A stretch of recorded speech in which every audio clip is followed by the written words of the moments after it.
Vie associative et vie locale, c'est avec Isabelle dans Ça vient du cœur sur Happiness. Bonjour à toutes et à tous et bienvenue sur Happiness et dans l'émission Ça vient du cœur, votre rendez-vous hebdomadaire dédié aux initiatives solidaires et aux belles énergies locales. Je suis Isa et chaque semaine je pars à la rencontre des associations de l'Oise et de la Somme qui œuvrent pour améliorer le quotidien, tendre la main et créer du lien. Au programme, des témoignages, des rencontres inspirantes, des projets portés par des bénévoles engagés et passionnés. Parce que derrière chaque action, il y a une histoire, un visage, une envie de changer les choses. Alors ouvrez grand vos oreilles et surtout vos cœurs. C'est parti pour Ça vient du cœur, l'émission qui met à l'honneur la solidarité locale. Comme tous les mercredis, je suis accompagnée à la technique par mon ami Maxime. Bonjour Maxime. Bonjour Isabelle, comment vas-tu ? Bien et toi ? Ça va très très bien. Bon. Aujourd'hui, nouvelle association. Oui. On reçoit qui aujourd'hui ? Une grande association aujourd'hui. Ouais. On a 2 personnes autour de la table. C'est ça. Et on reçoit les Restos du Cœur de l'Oise avec Stéphane et Patrick. Bonsoir à tous les deux. Bonsoir. Vous allez bien ? Pour le moment. Très bien. Ah oui, alors je signale aux auditeurs que Patrick est hyper stressé. Mais ça va bien se passer, faut se détendre, tout va bien. Oui, ça se passe bien en général. Les invités sont plutôt contents. Plutôt. Oui. Donc, et on est là pour parler des Restos du Cœur. Donc voilà. Donc vous avez toutes les réponses, il n'y a pas de souci. Voilà. Donc bienvenue chez Happiness et donc dans Ça vient du cœur. Comme chaque émission, chaque début d'émission, j'aime bien que les auditeurs sachent un petit peu à qui ils ont affaire au niveau des invités. Et je vais vous demander de vous présenter un peu votre parcours personnel, votre parcours professionnel et puis votre parcours associatif, forcément. Je ne sais pas lequel des deux va commencer, je pense Stéphane. Allons-y. Merci beaucoup de nous accueillir. Avec donc, plaisir. je suis Stéphane Chemovic, j'ai 50 ans. Je suis investi au Resto du Cœur depuis 18 ans maintenant. Donc j'ai commencé un début de bénévolat assez jeune au Resto. J'ai toujours fait ma carrière dans le monde du commerce. J'ai été commercial, responsable commercial et j'ai terminé directeur commercial d'un groupe qui faisait un peu plus de 100 millions d'euros de chiffre d'affaires. L'avantage du métier de commercial, c'est qu'on peut organiser son emploi du temps pour dégager du temps pour des choses qui nous tiennent à cœur. Mm-hmm.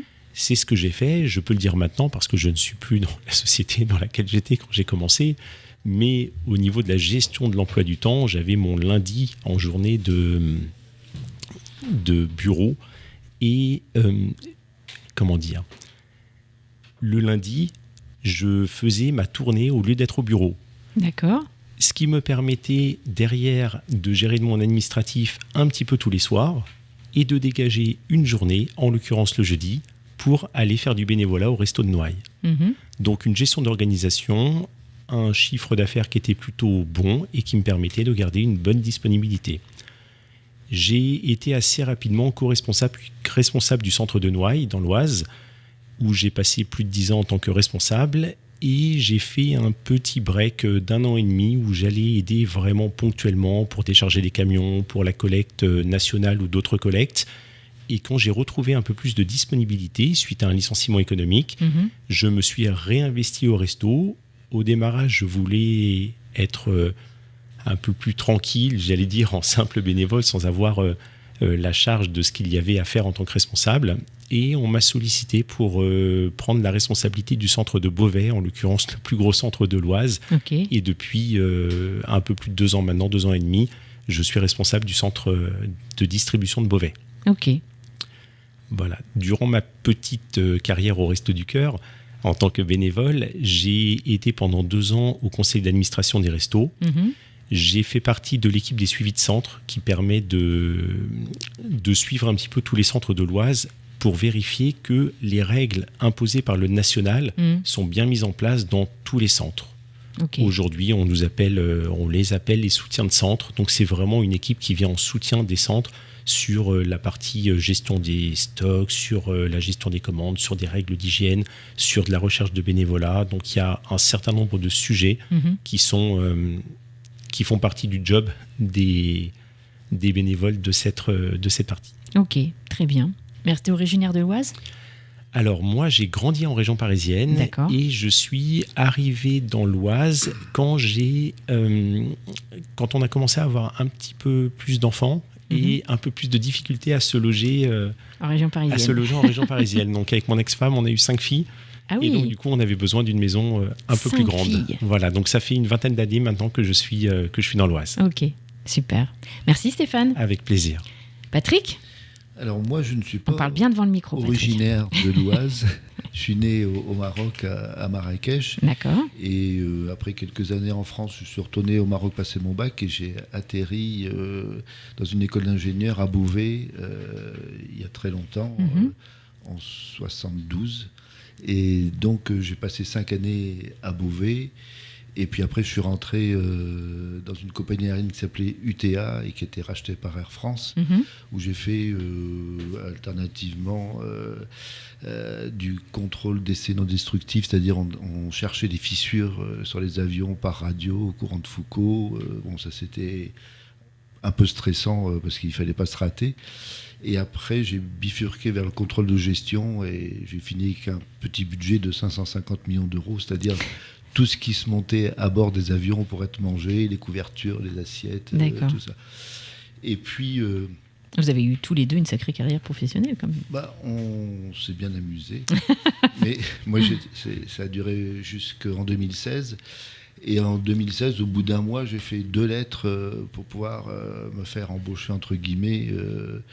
Et au bout d'un mois, au Resto du Cœur, on m'a demandé de venir assister le trésorier, la trésorière.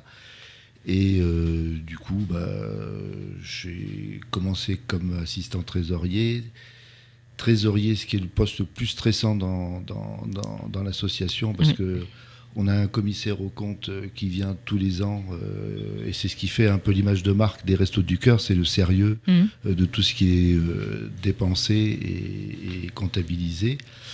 Et après, au bout de 2 ans et demi quand même avec le Covid, c'était un peu raide le poste de trésorier. Et comme personne ne s'occupait de l'emploi dans le département, j'ai trouvé une trésorière pour me remplacer et j'ai essayé de pallier avec l'aide du conseil du département à trouver du travail, parce que j'estimais, pour avoir fait un petit peu de distribution, et quand tous les gens disaient à chaque fois aux personnes accueillies, à la semaine prochaine, moi ça m'énervait parce que je voulais pas les revoir la semaine prochaine. Donc je me suis dit, le seul moyen, c'est de leur donner du travail, de les externaliser. Voilà. Donc j'ai bien sûr pour pouvoir participer, pour être trésorier, il faut faire partie du bureau et donc être au conseil d'administration. Donc j'étais obligé, et c'est un plaisir d'être au conseil et au bureau en même temps. Donc de l'Oise. De l'Oise. D'accord. Voilà. Ok, très bien. Eh ben merci pour cette présentation. T'es marié aussi ? Marié, enfant ? Oui, 71 ans, marié, 3 enfants, dont un qui est dans une association humanitaire au Soudan en ce moment, au Darfour. Donc je ne sais pas si ça laisse des graines pour les autres. Mais... Bon, certainement, un petit peu quand même. Un petit peu, je pense. Ok, et pourquoi... toi, tu n'en as pas... Pourquoi si, quand même, on peut leur demander pourquoi le choix des Restos du Cœur ? Qu'est-ce qui vous a amené vers les Restos du Cœur ? Parce qu'il y a plein d'autres associations caritatives, et pourquoi celle-ci ? Alors, j'ai toujours été... assez attiré par les restos, sans vraiment savoir pourquoi, parce que c'est une association avec le concert des enfoirés qui a une belle image, qui a une belle histoire. Et quand je suis arrivé à Noailles, un petit peu par hasard, en achetant une maison là-bas, j'ai appris qu'il y avait un centre des Restos du Cœur à Noailles. À l'époque, c'était un tout petit centre, il y avait une petite vingtaine de familles qui venaient, il y avait à peine une dizaine de bénévoles, donc c'était vraiment un petit centre, et j'ai rejoint par rapport juste à la proximité et à la belle image des restos, le centre des Restos du Cœur. Ouais, et petit à petit, d'une chose à l'autre, la difficulté des personnes accueillies augmente, donc on a d'une année sur l'autre de plus en plus de monde. On a déménagé dans des locaux un peu plus grands, il y a une charge administrative qui a été un petit peu plus grande, donc j'ai pris un petit peu la main là-dessus. Et après, on se laisse On se laisse vite On se happer. laisse, et exactement, parce que je ne l'ai pas dit, mais j'ai aussi des investissements dans plein d'autres associations, qu'elles soient sportives, qu'elles soient éducatives, donc avec les associations de parents d'élèves du collège. Et du coup, c'est ça, d'une chose à l'autre, on se laisse prendre au jeu. Et après, on rejoint les équipes de soutien de centre. Après, on rentre au conseil d'administration. Après, on se dit, mince, ça prend un peu trop de temps, donc je vais lâcher un petit peu, mais je ne veux pas tout lâcher. Et on reste investi. Et toi, Patrick, pourquoi les Restos du Cœur ? Surtout l'image de Coluche, et D'accord. j'ai l'impression d'être un enfoiré dans le principe, c'est-à-dire que j'aime bien rigoler, mais faire les choses sérieusement quand même. Donc c'est par hasard, je pense, vu la grande aura de cette association sur les actions à mener. Mais justement, on va en parler un petit peu de la création, parce que c'est vrai que là, vous parliez de Coluche. C'est quand même lui qui a l'initiative de la création des Restos du Cœur. Moi, je me suis renseignée un peu. Moi, j'avais 12 ans à l'époque, quand ça s'est créé. 26 septembre 85, il prend le micro à Europe 1, et puis donc, il veut créer une cantine gratuite. C'est ce qu'il dit. Et donc, c'est parti. Normalement, c'était éphémère. Et puis, ça dure depuis 26 septembre 1985.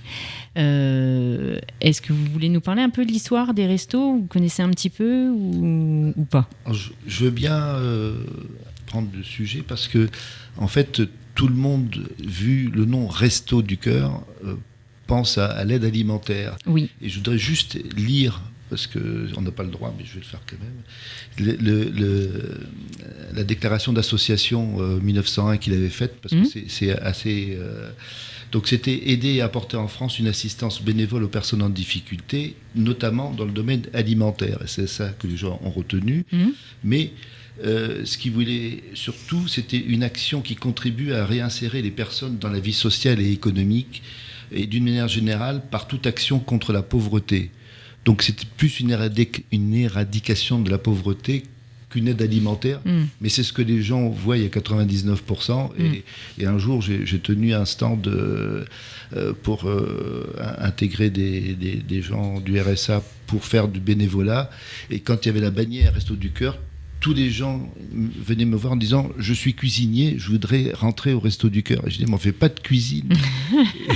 Et c'était tout le paradoxe de... Oui. Voilà. C'était la base, en fait, de la création. Et puis après, il y a plein d'autres choses qui se sont gravées autour, quoi. Oui, pour rejoindre Patrick, effectivement, encore aujourd'hui, quand moi je parle des Restos du Cœur, j'ai régulièrement des gens qui me disent mais vous préparez à manger, les gens ils mangent sur place, et on leur explique que non, en fait, on leur donne de quoi cuisiner chez eux, mais nous on ne cuisine pas, on ne fait pas de cuisine au Resto du Cœur. Bien sûr. Ok, on va continuer, c'est la première pause musicale. Et nous revoici sur Happiness et dans l'émission Ça vient du cœur. Aujourd'hui, je reçois Stéphane et Patrick des Restos du Cœur de Beauvais. Ils nous ont parlé un petit peu de leur parcours personnel, professionnel et puis associatif. Et on était en train de parler un petit peu de la création des restos et du fait que certaines personnes pensaient que comme c'était les Restos du Cœur, on cuisinait au Resto du Cœur. Mais non, pas du tout. Il y a les Restos du Cœur, il y a l'aide alimentaire. Stéphane, est-ce que tu veux nous parler un petit peu justement de cette aide alimentaire qui est mise en place à Beauvais et comment ça se passe on t'écoute. Au niveau de l'aide alimentaire, on a un fonctionnement qui est le même en fait dans tous les centres de l'Oise. L'association nationale, donc à Paris, va instaurer un certain nombre de règles de distribution. Et on fonctionne avec un système de points. Donc une famille accueillie, en fait, qui vient nous voir, en fonction de la composition de la famille, aura un certain nombre de points. Le nombre de points par personne dans la famille sera le même, quel que soit le centre des Restos du Cœur. Qu'on soit à Beauvais, qu'on soit à Lille, qu'on soit à Marseille, qu'on soit à Brest, ça sera exactement le même fonctionnement. C'est une grille un peu nationale, en fait. Exactement. Et avec ce système de points attribués à chaque famille, en fonction du nombre de personnes, elle va pouvoir faire un choix de repas équilibré. Repas équilibré, ça veut dire des protides, tout ce qui est viande, poisson, œufs, des accompagnements, tout ce qui est légumes frais, légumes en conserve et des féculents, pâtes, riz, couscous, des desserts et du laitage. C'est-à-dire qu'une personne, par exemple, qui a 10 points, une famille qui a 10 points, aura 10 points aux protides, 10 points aux accompagnements, 10 points au dessert et 10 points au laitage. Le nombre de points de chaque produit, alors il faut savoir aussi une chose très importante, c'est que 1 point égale un repas. Donc une famille qui a 10 points repart chaque semaine avec 10 repas complets. Ok. Chaque produit sur chaque partie, chaque secteur, les protides par exemple, 1 point correspond à un repas. C'est-à-dire que quand on arrive aux protides et qu'on choisit un steak haché, habituellement on prend un steak haché pour un repas, donc un steak haché égale 1 point. Quand on arrive au dessert et qu'on prend un yaourt c'est un dessert pour un repas, donc un yaourt égale 1 point. Cette attribution des points pour chaque produit, c'est pareil, c'est la même chose dans tous les centres des Restos du Cœur de France. Un steak haché, quel que soit le centre des Restos du Cœur, vaudra toujours 1 point. C'est aussi la raison de mon investissement depuis si longtemps au Restos du Cœur, c'est qu'il y a une rigueur dans le fonctionnement, le fait que tout soit vraiment équitable pour chaque personne, pour chaque famille, qui est extrêmement importante. Et ça, on ne le sait pas forcément, en fait, du coup. On ne le sait pas forcément, et pour nous, en tant que responsable de centre, c'est hyper important d'être très attentif à ce que nos bénévoles distribuent avec beaucoup de rigueur. Moi, je leur dis régulièrement, aujourd'hui à Beauvais, on a terminé la campagne d'été avec plus de 1600 familles. Actuellement, sur la campagne d'hiver, on est à quasiment 1200 familles, dont progression de plus de 15% par rapport à l'année dernière. Et sur la campagne d'été, on était à 25% de progression par rapport à l'année précédente. Si on donne 1 point de plus au protide à une famille et qu'on veut être équitable, pourquoi on ne donne pas 1 point de plus aux 1200 familles ? C'est clair. Mais dans ces cas-là, ça voudrait dire qu'on distribue 1200 repas en plus qu'on n'est pas censé avoir distribués et on a un impact sur nos stocks.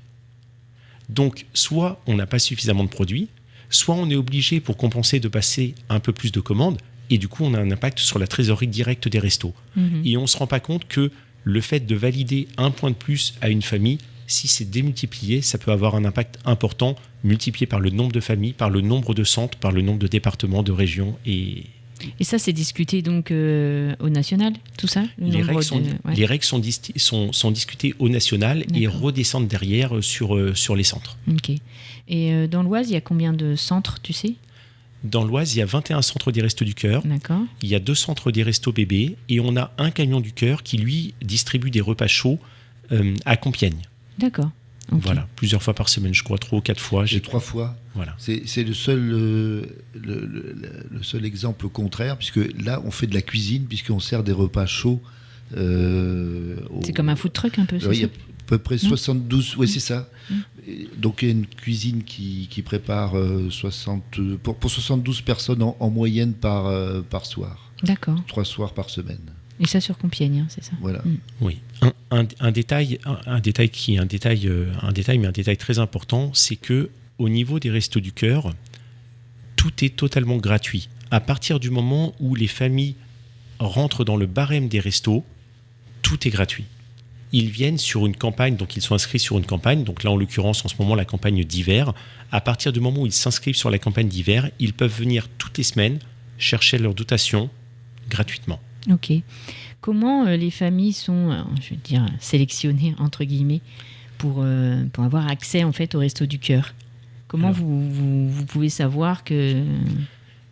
Alors les familles qui viennent nous voir sont toujours, on les reçoit systématiquement et on fait systématiquement une inscription. L'inscription va se faire en binôme. Ça fait partie des obligations au niveau des Restos du Cœur. Qu'est-ce que ça veut dire en binôme ? En binôme, ça veut dire qu'il y a 2 bénévoles qui font l'inscription. Ok. Ces 2 bénévoles ont suivi une formation poussée, 2 voire 3 sessions de formation pour pouvoir avoir bien maîtrisé toutes les règles en termes de documents à demander. On ne garde rien, mais on regarde un certain nombre de documents. On nous explique, on nous apprend à recouper les documents et des informations pour être sûr, alors j'allais dire entre guillemets, de ne pas se faire avoir, mais d'inscrire des personnes qui sont vraiment dans le besoin. Et à partir du moment où une personne rentre dans le barème... Mais on a un logiciel pour ça aussi, pour lister recueillir toutes les informations sur les familles. Parce que sinon, ça nous avantage d'une certaine manière, parce que le calcul, il est fait automatiquement pour le reste à vivre. Comme ça, c'est pas une décision humaine, on va dire. On se fait aider par un logiciel qui lui, est neutre par rapport à tout le monde. Voilà. Oui, donc effectivement, le barème est lié à un reste à vivre. Et effectivement, ce logiciel, moi, quand j'ai démarré les restos il y a 18 ans, on était sur un format papier et on se rendait compte, dans l'Oise, qu'il y a des familles qui venaient se faire servir le jeudi à Noailles et le vendredi à Méru et le mardi encore dans un autre centre, alors que normalement, ils n'ont pas droit. C'est une distribution par semaine. D'accord. Aujourd'hui, quand on inscrit quelqu'un qui est déjà sur un autre centre, on a aussi une alerte. Et donc, on est obligé de désactiver dans un centre, dans le centre d'origine, pour pouvoir inscrire dans le nôtre. Donc là aussi, maintenant, on sécurise beaucoup plus et on est sûr qu'il n'y ait pas de doublons et qu'on serve vraiment les familles qui, une fois par semaine, qui sont réellement dans le besoin. Et c'est une sacrée logistique. C'est une sacrée logistique, mais qui est nécessaire compte tenu du nombre de familles qu'on accueille aujourd'hui. Oui, tout à fait.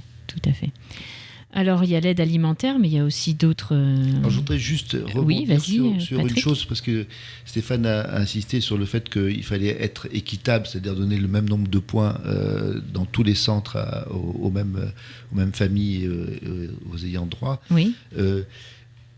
L'an dernier, l'association nationale qui, elle, chapeaute toutes les directives, avait élargi un petit peu les dons et le nombre de points, et ils se sont retrouvés à la fin d'année avec 50 millions d'euros de trous.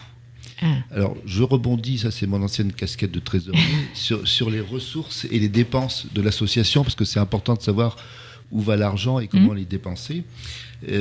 Donc, la générosité du public, c'est près de 80%. C'est-à-dire qu'on fonctionne avec 80% de dons du public et du mécénat. Donc de dons financiers, là, uniquement, tu parles ? Financiers. Oui. Ensuite, les subventions publiques, c'est 15%. Alors, c'est quoi ? C'est les dons aux associations que font les communes, les communautés de communes, la région et le département. Et il reste le concert des Enfoirés qui rapporte 6%. Une fois que sont faites les déductions aux intermittents du spectacle, tout ça, parce qu'eux, ils ne travaillent pas bénévolement. Ben non.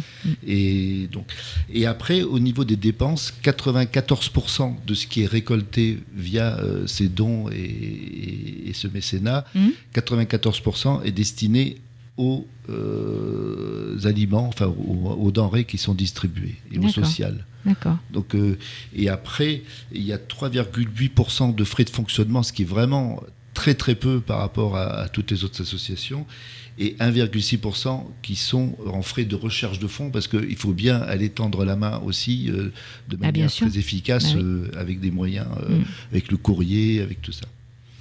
Merci pour ces précisions. et c'est important d'avoir les chiffres aussi, parce que les gens se rendent compte un petit peu... surtout les personnes qui donnent, voilà, je pense qu'elles se disent, oui, mon argent, elle sert quand même vraiment. Puisque 94% quand même des dons qui repartent sur les aliments, je pense que c'est quand même important que les... Et encore un dernier chiffre, c'est qu'on avait essayé de chiffrer ce que coûtait un repas au Resto du Cœur, avec tout ce qu'on reçoit de l'Europe, avec ce qu'on reçoit aussi de dons et de mécénat. Un repas, c'est 1,2 €. D'accord. Et on estime que si c'était un comité d'affaires sociales d'une ville qui le faisait, ce serait plus de 5 €. Donc la valorisation quand même de notre bénévolat de 3 millions d'euros, je reviens là-dessus sur la masse salariale dans le département, c'est important, et c'est ce qui permet de distribuer plus de repas. Tu voulais rajouter quelque chose, Stéphane ? Oui, si je parle plus spécifiquement du centre de Beauvais, par exemple, avec nos 1200 familles aujourd'hui, on est un petit peu en dessous de l'objectif, mais l'objectif était un peu plus haut. On a un taux de substitution à Beauvais d'environ 21%.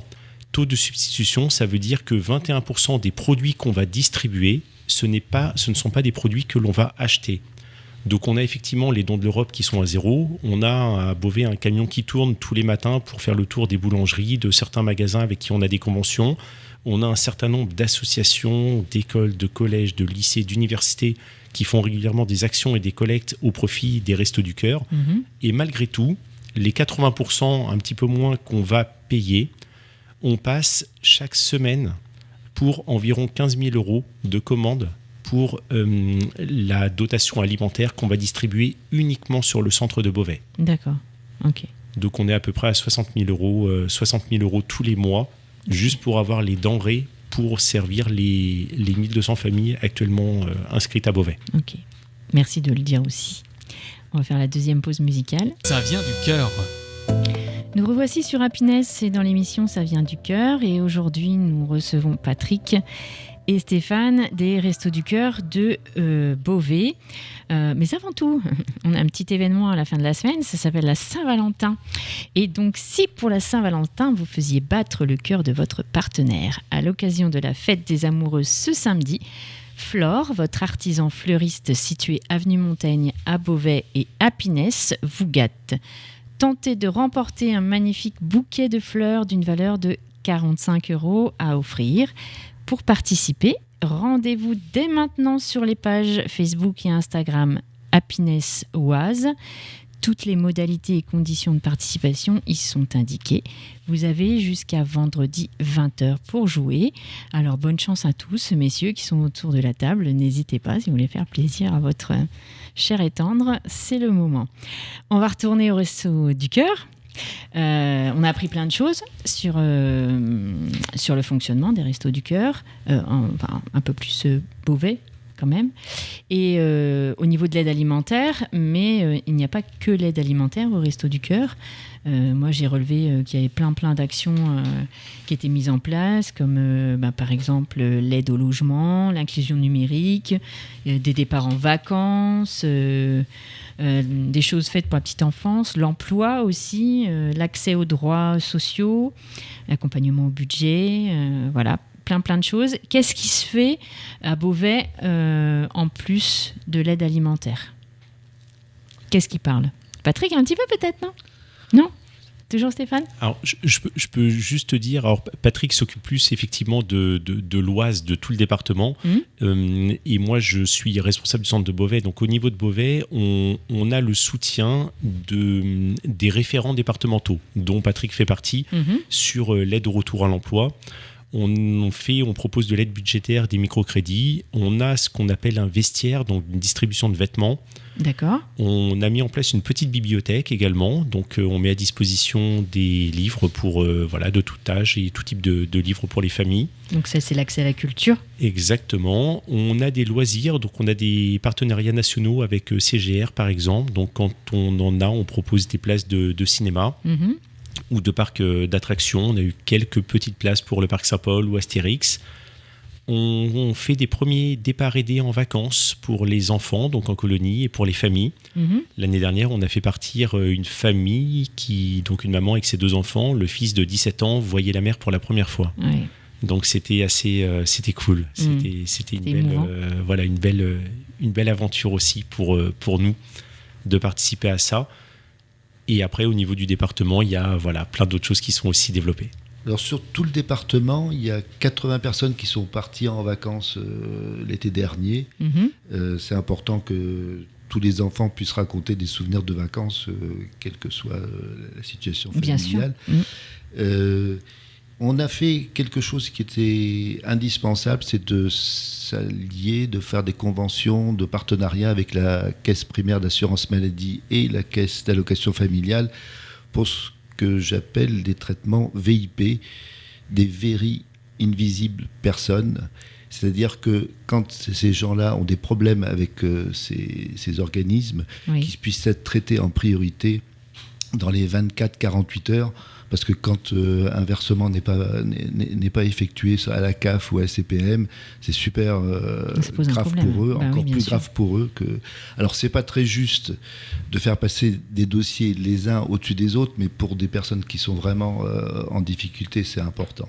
Donc, ces conventions, on est très content de les avoir faites parce que on organise aussi des permanences des personnes de la CPM, de la Caisse primaire d'assurance maladie, et de la CAF viennent pour résoudre des problèmes de santé, pour résoudre aussi des comment on appelle ça, de l'accès aux droits, parce que on a comme consigne principale, en dehors de l'aide alimentaire, l'aide à la personne. C'est indispensable parce que on a affaire à un public qui a peur de rentrer dans un bureau d'une administration quelconque, parce qu'ils sont mal reçus, et ça je m'en suis aperçu pour avoir fait venir des personnes du social du département, du conseil départemental, et après quand je leur ai demandé comment ça s'était passé, ils m'ont dit mais on est content parce qu'on est devant des gens qui ont le sourire. Je parle des personnes accueillies.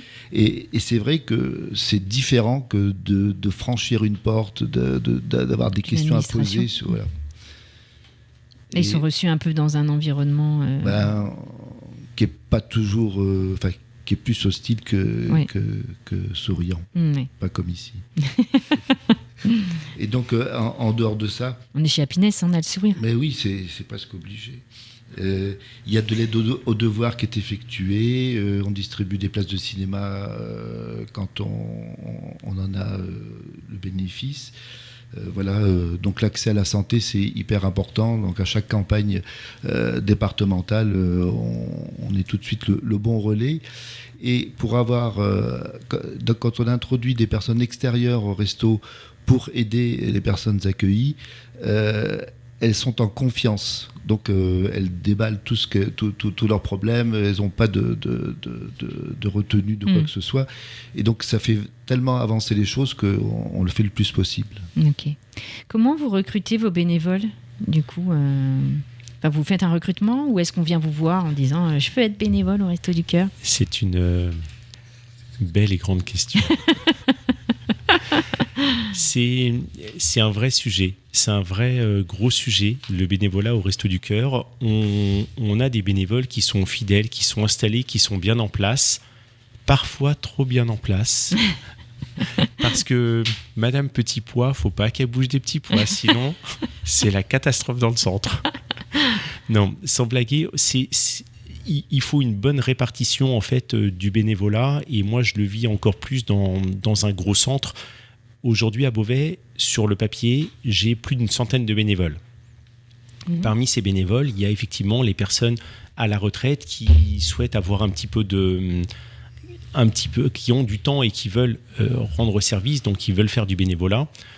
Il y a les familles accueillies, des personnes qui sont accueillies et qui veulent nous aider. Donc on a aussi pas mal de bénévoles qu'on accueille en tant que famille accueillie. On a des conventions avec des écoles, des étudiants qui viennent nous aider. On accepte les passes permis citoyens, donc des jeunes qui viennent faire leurs 70 heures de bénévolat. On a des conventions avec des organismes, avec des personnes qui sont en situation de handicap, qui viennent aussi faire un peu de bénévolat. Donc on les place dans des endroits où ils peuvent être efficaces. On a de temps en temps quelques tiges, des réparations pénales, des travaux d'intérêt général aussi. D'accord. Donc c'est important en fait de diversifier cet univers du bénévole. Il y a, comme partout, des bénévoles qui sont extraordinaires et hyper investis, et il y a des bénévoles avec qui c'est beaucoup plus compliqué, où il y a un vrai problème de gestion des règles, et auquel cas, comme dans toute association, c'est des bénévoles avec qui on discute mais qu'on ne peut pas garder, parce que c'est hyper important d'avoir une bonne cohésion et une bonne rigueur dans la distribution. Ok. Super. Donc aujourd'hui, effectivement, on est constamment en recherche de bénévoles, parce que il y a un roulement, il y a des bénévoles qui sont là, qui arrêtent, il y a des bénévoles, voilà, mais tout en gardant toujours ce bon équilibre pour que l'équipe fonctionne bien, c'est le principal. Ok. Je vais revenir sur des chiffres et des bénévoles. Oui. Il y a 700... Patrick et ses chiffres. Voilà, il en faut. Il y a 700 bénévoles dans l'Oise et on ventile 700 tonnes de denrées. Ça veut dire que chaque bénévole, en dehors des intellectuels, transporte 1000 kilos par an de denrées. Ça fait les muscles, beaucoup plus pour certains. Donc, vu l'âge qu'ils ont et le dos qu'ils ont, c'est important de le dire. Puis de les remercier en même temps. Voilà. On en profite, on est à la radio, on peut dire merci aux bénévoles. On va passer à la dernière pause musicale. Nous sommes de retour sur Happiness dans l'émission Ça vient du cœur. Et aujourd'hui, je reçois Patrick et Stéphane des Restos du Cœur de Beauvais. On était en train de parler un petit peu de chiffres, de tout ce que... de bénévolat aussi, c'était surtout la recherche de bénévoles. Comment ça se passe ? Est-ce que Patrick, tu voulais rajouter des petites choses, je crois ? Oui, on recherche des bénévoles sur les centres de Noyon, Ribécourt, Formerie, Le Coudray, Grandvilliers, Tourost, dans l'Oise, ainsi qu'à l'entrepôt du Tillet qui se trouve près de l'aéroport de Beauvais. Et on recherche aussi un spécialiste pour pouvoir débusquer du mécénat, des dons et démarcher les supermarchés et les entreprises pour pouvoir avoir un peu plus de ce qu'on appelle de la ramasse. C'est ce dont parlait Stéphane tout à l'heure. On substitue des produits qui sont envoyés par le national par des produits frais dont les supermarchés se débarrassent avant que ça soit en date de péremption, parce qu'on ne donne jamais de produits périmés. Ça, c'est un truc impératif. Voilà. Ok. Forcément, il y a les Restos du Cœur. Enfin, vous êtes là aujourd'hui parce que la semaine prochaine ou dans 15 jours, je ne sais plus, dans 15 jours. C'est dans 15 jours qu'il y a le concert des Enfoirés sur TF1. Donc ça, c'est le vendredi 27 février. Tu disais hors antenne que du coup, ils avaient modifié un peu leur date. Ils l'ont avancé d'un mois parce qu'en général, la collecte des Restos du Cœur dans les supermarchés, c'est toujours le premier week-end de mars. Là, ça aura lieu le 6, 7 et 8 mars. Mais avancé d'une semaine, pas d'un mois. Alors d'une semaine, alors. qui est exagéré. Et donc, on a besoin de bénévoles d'un jour pour cette collecte. On peut s'inscrire dans tous les centres de l'Oise en particulier ou de la Somme. Et en plus, si vous pouvez inciter les personnes à donner ces jours-là un peu plus que d'habitude. Vers qui on se tourne justement si on veut participer à ces collectes ? Alors, au niveau, il y a plusieurs solutions. Déjà, en allant sur Internet et en tapant Restos du Cœur, vous avez la liste des centres des Restos du Cœur et vous pouvez vous orienter vers le centre le plus proche de chez vous qui, souvent, organise la collecte dans un certain nombre de magasins, mais tous les magasins qui sont à proximité du centre. Nous, à Beauvais, on va être présents sur une dizaine de magasins, donc quasiment tous les super hypermarchés de Beauvais, sur 2 jours, parce qu'on ne fait pas le dimanche matin. Donc vendredi et samedi, j'ai besoin en gros, si je veux remplir tous les créneaux avec le bon nombre de bénévoles, plus l'entrepôt, plus le centre et les camions, il me faut à peu près 250 bénévoles sur les 2 jours. Ouais, c'est beaucoup. Donc c'est beaucoup, effectivement, et plus on aura de bénévoles, moins mes bénévoles d'un certain âge éviteront de faire plusieurs créneaux ou des journées complètes, ce qui est souvent le cas. Après, vous avez également la possibilité sur le site des Restos du Cœur de vous inscrire en tant que bénévole d'un jour. Et derrière, on a des référents départementaux qui vont redispatcher en fait toutes ces demandes de bénévolat d'un jour vers le centre concerné. D'accord. Et nous, on prend contact et on organise tout ça avec Alors pourquoi cette collecte au mois de mars ? C'est parce que les dons que nous avons servent à faire vivre la campagne d'hiver qui s'arrête fin mars. Et donc, la collecte qu'on fait au mois de mars sert à donner des denrées aux personnes qui sont accueillies pendant l'été, parce que les gens mangent toute l'année. Bah oui, évidemment. Et quelle sorte de... Là, vous avez besoin de quoi exactement ? Au niveau des denrées, je parle. Oui, ça va être assez variable en fonction des centres. Il y a des centres qui vont avoir des besoins de certains produits plus que d'autres. En règle générale, il y a toujours des produits qu'on a en grosse quantité. Les pâtes, le riz, des boîtes de conserve. C'est pas trop gênant dans le sens où on peut les garder sur la durée. Mais par contre, les personnes qui font des dons, ils vont donner des pâtes, du riz ou des boîtes de conserve à la place d'autres produits qu'on pourrait avoir un peu plus besoin. Je vois moi sur Beauvais, mais c'était déjà le cas à Noailles, les gâteaux, par exemple, pour les desserts, pour les enfants, on n'a pas beaucoup de diversité dans l'année au niveau des gâteaux. Et la collecte, c'est un moment important pour nous parce que ça permet de proposer vraiment de la diversité en termes de produits. Même si on a beaucoup de bébés accueillis, je vois moi à Beauvais, cet été, on a eu 276 bébés de moins de 3 ans, uniquement sur le centre de Beauvais.